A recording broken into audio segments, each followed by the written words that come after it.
நல்லது. முரளி, நான் உங்ககிட்ட கடைசியா வந்து நான் முடிச்சிடறேன்.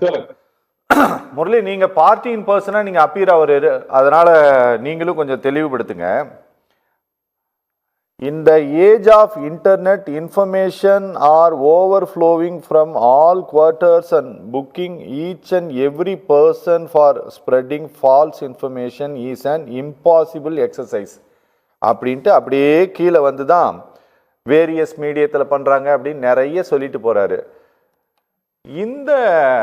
இந்த ஜட்ஜ்மெண்ட்டு நீங்கள் முதலில் குறிப்பிட்டதை போல அவருடைய உடல்நிலையை காரணம் காட்டியும் அவரை தனிச்சிறையில் வைத்திருக்கிறார்கள் அப்படிங்கிறதை மையப்படுத்தியும் தொடரப்பட்ட மனு மீது இந்த கருத்து சுதந்திரம் அவருடைய கைது நடவடிக்கையை மேற்கோள் காட்டி சொல்லப்பட்டிருக்கிறது. அப்படிதானே முரளி? ஓகே. அப்போ இது சம்பந்தமான சந்தேகத்தை எழுப்பலாமா? இந்த இந்த இந்த இந்த உத்தரவில் இந்த வார்த்தைகள் இடம்பெற்றிருப்பதனால் இது குறித்த ஒரு விளக்கத்தை நாங்க கேட்கலாமா? அது ஒன்றும் தப்பு இல்லைல்ல? தப்பே கிடையாது. அதுக்கு அதுவும் அதான் அவரும் அதான் சொல்றாரு. இப்ப அவரும் அதே விளக்கத்தை தான் அவர் கேட்கிறார். அவர் என்ன சொல்றாருன்னா, இன்னைக்கு வந்து லட்சக்கணக்கானவர் ஆயிரக்கணக்கானவர் இருக்காங்க, சமூக வலைதளத்துல கருத்துக்கள் பதிவிடுறாங்க.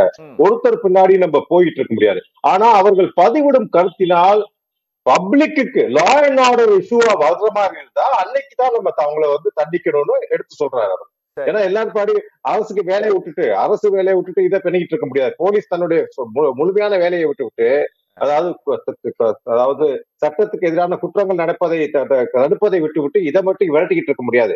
அதனால அதுல முக்கியமான விஷயங்களை மட்டும் எடுத்துக்கொள்ளுங்க அப்படிங்கிறார். அதே நேரத்துல அவரும் என்ன சொல்ல வர்றாரு? முரளி, திரும்பவும் இதே தான் நான் முரளி கேட்கிறேன். லட்சக்கணக்கானவர்கள் சொல்றேன், ஆயிரக்கணக்கானவர்கள் இன்று நீதிபதிகளுடைய செயல்பாடுகளை விமர்சிச்சாங்க.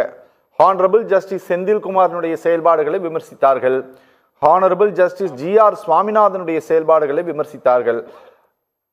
சவுக்கு சங்கர் கைது செய்யப்படுவதற்கு முன்பாகவும் விமர்சிக்கப்பட்டது. அதிமுக ஆட்சி காலத்திலும் விமர்சிக்கப்பட்டது. ஆனால் ஆயிரக்கணக்கான பேர் விமர்சிக்கிறாங்க அப்படின்ட்டு விட்டுட்டு போகாம சங்கர் விமர்சித்தவுடன் அதை ஜஸ்டிஸ் கையில் எடுக்கிறாங்க.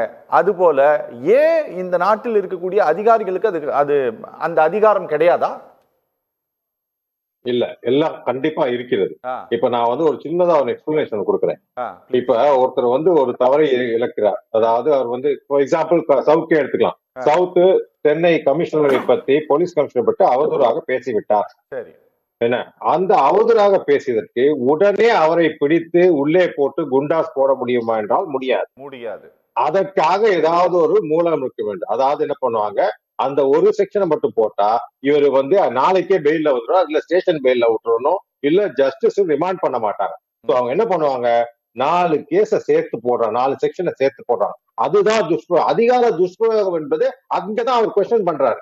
இது அதிகார துஷ்பிரயோகமாக தெரிகிறது. ஏனென்றால் இவர் செய்த தவறுக்கு இவருக்கு கொடுத்திருக்க தண்டனைக்கும் சம்பந்தம் கிடையாது. இதேதான் அன்னைக்கு ஹியர்ஸ் ஆர்டர் சொன்னாரு. போட்டிருக்க செக்ஷன் வந்து மேட் அவுட் ஆகணும் சார். அது மேட் அவுட் ஆகலன்னா ரிமாண்ட் பண்ற ஜுடிஷியல் மேஜிஸ்ட்ரேட் வந்து அப்ளை பண்ணணும், மைண்ட் அப்ளை பண்ணி இதுக்கு இவங்களுக்கு கொடுத்த இவரை வந்து ரிமாண்ட் பண்ணுமா வேணாமான்னு அவர் டிசைட் பண்ணும். இதுதான் ஃபீலிக்ஸ் ஜெனரல் கேஸ்ல இதான் ஆச்சு.